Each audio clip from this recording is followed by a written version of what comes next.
Hello everyone, welcome back to my channel IT core. अपनी communication की journey को smooth करने के लिए मैंने आपको बहुत सारे टिप्स शेयर किए थे, जैसे कि speaking a bit, reading newspaper और मिरर टॉकिंग। अब जो इम्पोर्टेंट टिप मैं आपको शेयर कर रही हूँ वो मैं आज तक फॉलो करती हूँ, और वो है start turning on subtitles when you are watching a TV. जब भी आप टीवी देख रहे हैं, चाहे मूवीज़ हो या सीरियल्स हो या फिर एक कार्टून मूवी हो, please turn on the subtitle. Subtitle इतने इंपॉर्टेंट क्यों है? क्योंकि सबटाइटल में आपको किसी बात को कहने का तरीका पता चलता है। आप जब भी किससे बात करते हैं, कौन सी चीज़ है जो ह्यूमंस को आपस में कनेक्ट करती है? वो है emotions except language. So language के साथ साथ आपको इमोशंस भी सबटाइटल के ज़रिए पता लग सकते हैं, और plus bonus vocabulary, abundance of vocabulary that you can grab from it. So next time जब भी मूवी देखिए, please turn on the CC. अब स्टार्ट करते हैं हमारा आज का चैप्टर, लेकिन उससे पहले एक रिक्वेस्ट कि अगर आप मेरे चैनल पर आज ही आए हैं तो प्लीज़ मेरे चैनल को सब्सक्राइब कर लें, मेरी प्लेलिस्ट को एक्सेस कर लें, ताकि अब तक जितने कॉन्सेप्ट हमने अपनी इंग्लिश कम्युनिकेशन की जर्नी में क्लियर किए हैं, जैसे कि tenses, interrogative sentences, auxiliary verbs, negative sentences और प्लस पैसिव वॉइस, उनसे रिलेटेड आपको कोई कंफ्यूजन ना हो। तो कंटिन्यू करते हैं हमारा आज का चैप्टर, लेकिन उससे पहले हम अपनी लास्ट क्लास में क्या किया था उसका क्विक रिकैप कर लेते हैं। हम कंटिन्यू कर रहे थे पैसिव वॉइस, और पैसिव वॉइस में कल हमने कवर किया था वो है fourth part, present continuous tense. इसका फॉर्मेशन बताया था, सबसे पहले कर्म प्लस इज, एम और plus being, the most important word जो एड ऑन होगा प्लस वर्ब की थर्ड फॉर्म। आइडेंटिफिकेशन एग्जाम्पल से कर लेते हैं पता फिर से। यहाँ नया स्टेडियम बनाया जा रहा है। A new stadium is being built here. अब आइडेंटिफिकेशन पता चल रहा है, वर्ब के साथ आ ई ए और प्लस जा रहा है, तब हम ये फॉर्मेशन यूज करेंगे, यानी कर्म is am are plus being और प्लस वर्ब की थर्ड फॉर्म। फॉर्मेशन देख लेते हैं जिसके बारे में बात कर रही थी। स्टेडियम, ये था हमारा कर्म, यानी अ न्यू स्टेडियम, नया स्टेडियम। इज, क्योंकि एक ही स्टेडियम की बात हो रही है, तो इज के बाद क्या था, बीइंग एड ऑन और फिर वर्ब की थर्ड फॉर्म। फर्स्ट फॉर्म है बिल्ड, सेकेंड बिल्ड और थर्ड भी बिल्ट। और नेक्स्ट हमने किया था इसका फिफ्थ पार्ट भी, वो भी कवर कर लेते हैं चलते चलते। फिफ्थ था पास्ट कंटिन्यूअस टेंस।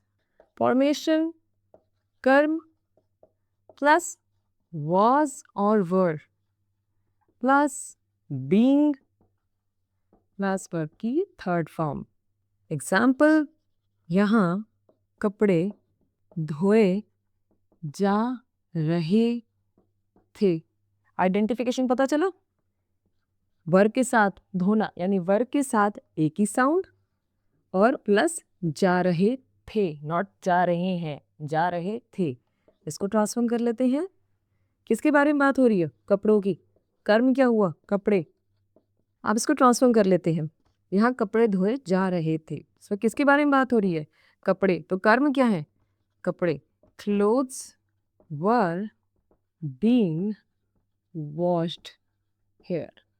क्लोथ्स, बहुत सारे कपड़ों की बात हो रही थी, इसलिए क्या लगा? वर, वॉज नहीं। जब भी हम वन कर्ता के बारे में बात करेंगे तब हम वॉज का यूज करेंगे। साथ ही साथ बीइंग एड ऑन हुआ और साथ वर्ब की थर्ड फॉर्म। वॉश इसकी फर्स्ट फॉर्म है और वॉश्ड सेकेंड और थर्ड दोनों सेम है। अब कंटिन्यू करते हैं हमारा आज का next concept in passive voice. अब स्टार्ट करते हैं हमारा आज का कॉन्सेप्ट, यानी present perfect tense. But wait, कुछ मिसिंग है यहाँ पे। बिल्कुल, जब मैंने पैसिव वॉइस में आपको प्रेजेंट कंटिन्यूअस टेंस कराया, पास्ट कंटिन्यूअस टेंस कराया, तो फ्यूचर कंटिन्यूअस टेंस क्यों मिसिंग है? एक्चुअली फ्यूचर कंटिन्यूअस टेंस का यूज कंप्लीट खत्म हो चुका है। उसका रीजन क्या है वो मैं आपको अभी समझाती हूँ। फ्यूचर कंटिन्यूअस टेंस अगर फॉर्मेशन को फॉलो करें तो फॉर्मेशन हुई इसकी कर्म plus will be plus being plus verb की थर्ड फॉर्म। एक एग्जाम्पल भी देख लेते हैं इसका। कमरे साफ किए जा रहे होंगे। वर्ब के साथ ए की साउंड प्लस जा रहे होंगे। अब इसको ट्रांसफॉर्म कर लेते हैं। किसके बारे में बात हो रही है? कमरे। तो कर्म क्या है? कमरे। So rooms will be being cleaned. अब इस एग्जाम्पल को देख लेते हैं। बी के बिल्कुल नेक्स्ट ही बीइंग का यूज किया गया है। जब भी हम बी के बाद बीइंग का यूज करते हैं, ये आपके सेंटेंस को एक क्लंकीनेस देता है या के स्ट्रक्चरल फ्लो को डिस्टर्ब करता है और सेंटेंस को काफी हैवी बना देता है। तो इसकी जगह पर हम डायरेक्ट कह सकते हैं the rooms will B cleaned. इसीलिए फ्यूचर कंटिन्यूअस टेंस का पैसिव वॉइस में यूज कंप्लीट खत्म हो चुका है। वह नहीं कह रही कि स्ट्रक्चर गलत है, बट इसका यूज ही खत्म हो चुका है। फाइनली अब स्टार्ट करते हैं आज का कॉन्सेप्ट। हम कर रहे हैं 6 पार्ट पैसिव वॉइस का। प्रेजेंट परफेक्ट टेंस फॉर्मेशन, इसकी है कर्म प्लस हैज या फिर हैव प्लस बीन। इस बार क्या ऐड होगा? बीन प्लस वर्ब की थर्ड फॉर्म। जब मैंने प्रेजेंट कंटिन्यूअस टेंस करवाया और पास्ट कंटिन्यूअस टेंस करवाया तब क्या ऐड हुआ था कंपल्सरी? बीइंग। अब क्या कंपल्सरी ऐड होगा? बीइंग। एक एग्जांपल से इसको देख लेते हैं और आइडेंटिफिकेशन एग्जांपल में ही देख लेंगे। बिल भरा जा चुका है। जब मैंने टेंसेस में प्रेजेंट परफेक्ट टेंस करवाए थे उसका आइडेंटिफिकेशन क्या था? सिर्फ चुका है, या है, ई है। लेकिन अब क्योंकि वर्ब के साथ आ का साउंड आ रहा है और साथ में चुका है तो ये क्या हुआ? Present perfect tense and passive voice का एग्जाम्पल। अब इसको ट्रांसफॉर्म कर लेते हैं। That bill has been paid. यहाँ हैज का यूज क्यों हुआ, हैव का क्यों हुआ? क्योंकि एक ही बिल की बात हो रही है, बहुत सारे बिल्स की बात नहीं हो रही, इसीलिए हैज का यूज हुआ। अगर बिल्स होते यानी बहुत सारे बिल्स होते तो हैव का यूज करते हम इसमें। अब अगर इसी सेंटेंस को मैं इंटरोगेटिव में ट्रांसफर कर दूं तो क्या बिल भरा जा चुका है? Has the bill been paid. अब कैसे हुआ? क्योंकि एक ही बिल की बात थी तो हेल्पिंग वर्ब क्या हुआ? हैज। बहुत सारे होते तो हैव होता, साथ में बीन और इसके साथ क्या है? वर्ब की थर्ड फॉर्म। अगर हमारे passive voice in present perfect tense में सब्जेक्ट भी हो तो उसका भी देख लेते हैं एक एग्जांपल। मेरा दूसरे विभाग में तबादला किया गया है। क्योंकि इसमें सब्जेक्ट है मेरा और किया गया है यानी या के अलावा करना के साथ आ की साउंड आ रही है। तो I have been transferred to another branch. I have been transferred to another branch. I hope आज के कॉन्सेप्ट को स्टडी करने में आपको मजा आया होगा।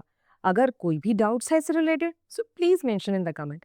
अब है अपने वीडियो की एंडिंग पार्ट पे यानी वोकैबुलरी ऑफ द डे। और आज का हमारा वोकैबुलरी वर्ड है ल्यूसिड। इंग्लिश में इसका मीनिंग है एक्सप्रेस्ड क्लियरली या फिर इजी टू अंडरस्टैंड और हिंदी में स्पष्ट या फिर साफ साफ। एग्जाम्पल भी देख लेते हैं। टीचर ने गणित की समस्या का स्पष्ट विवरण दिया। The teacher gave a lucid explanation of math problem। अब आप lucid का यूज कभी नहीं भूलेंगे। आई होप कि आज के कॉन्सेप्ट से रिलेटेड आपको कोई डाउट्स नहीं है। अगर फिर भी कोई डाउट्स हैं so please mention in the comment. Till the time, keep learning, keep speaking. Don't forget to like, share, and subscribe. And we will see you in our next video. Till the time, bye bye.